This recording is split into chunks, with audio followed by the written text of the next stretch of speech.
Bilan du premier trimestre 2023 et ma vision pour ce deuxième trimestre. Ce début 2023 fut riche en événements. Et c'est peu dire, avec des faillites de banques régionales aux États-Unis, le Crédit Suisse qui a frôlé la faillite, qui s'est fait carrément racheter par UBS. Également, on a eu la réouverture de la Chine qui a pu profiter de grandes capitalisations actions exposées sur la croissance chinoise. J'ai nommé LVMH, Air Liquide, L'Oréal, STM, entre autres. Aussi, on a eu un nouveau programme de prêt exceptionnel aux banques, le BTFP aux États-Unis, qui a fait repartir à la hausse ponctuellement la balance de la réserve fédérale, ce qui a dopé certaines mégatech US, notamment Google, Apple, Microsoft, Amazon. Et enfin, au cours de ce premier trimestre, on a vu que l'inflation a décéléré aux États-Unis et en Europe.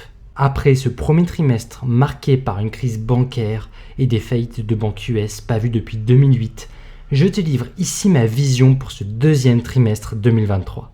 Hello, c'est Guillaume, je suis ingénieur en finance de marché, je t'aide avec mes vidéos et mes outils à te générer des rentes et faire croître ton patrimoine. Allez, on commence avec un tour d'horizon macro des États-Unis, puis on s'intéressera à l'Europe. D'abord, pour les 3 mois qui arrivent, je vois l'inflation aux États-Unis continuer de ralentir, passant sous les 6% ce mercredi 12 avril, guidée par une décélération des prix sur l'énergie, des biens et des matières premières.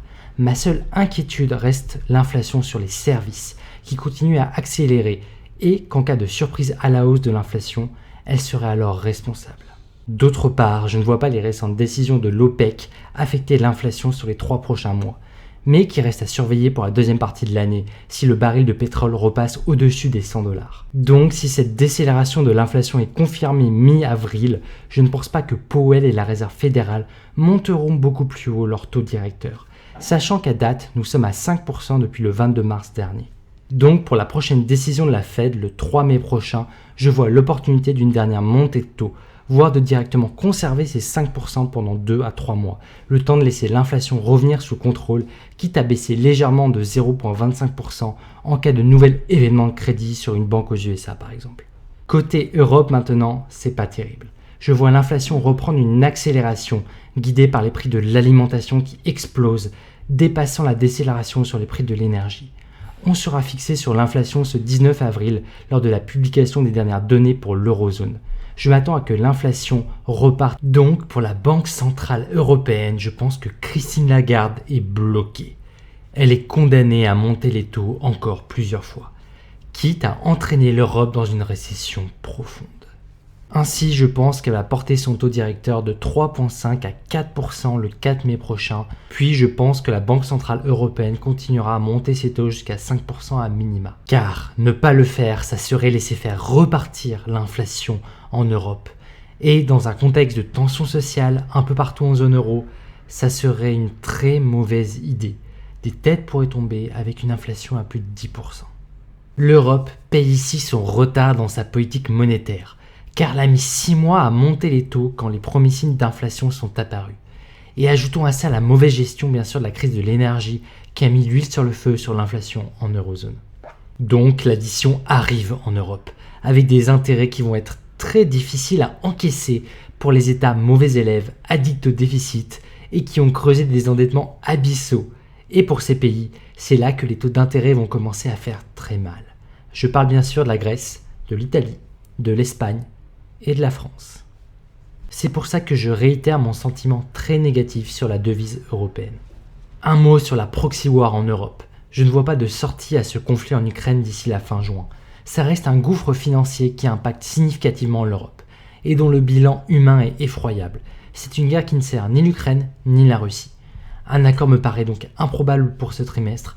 Cette situation offre quand même toujours un momentum à l'industrie de l'armement qui voit ses carnets de commandes continuer à se remplir. Une désescalade du conflit serait une bonne surprise qui profiterait aux grandes capitalisations européennes. Mais mon scénario numéro 1 reste un enlisement du conflit avec l'arrivée d'armements plus avancés.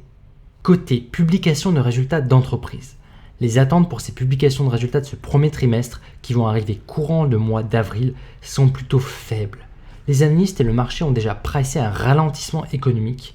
On est clairement dans un environnement où une récession montre le bout de son nez. Donc je m'attends à des surprises à la baisse tirées par de mauvais résultats plutôt sur les moyennes capitalisations, qui souffrent plus en période d'inflation, de taux élevés et d'incertitudes économiques.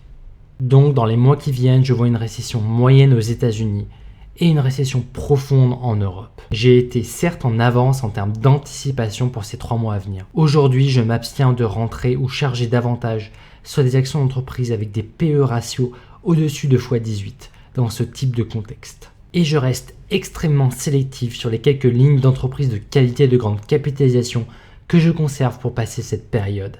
Avant de te partager mes positions sur actions par secteur et industrie, sache que j'ai mis à ta disposition des outils gratuits de gestion de portefeuille d'actions à dividendes de croissance mis à jour ce mois d'avril, disponibles sur guistorm.com.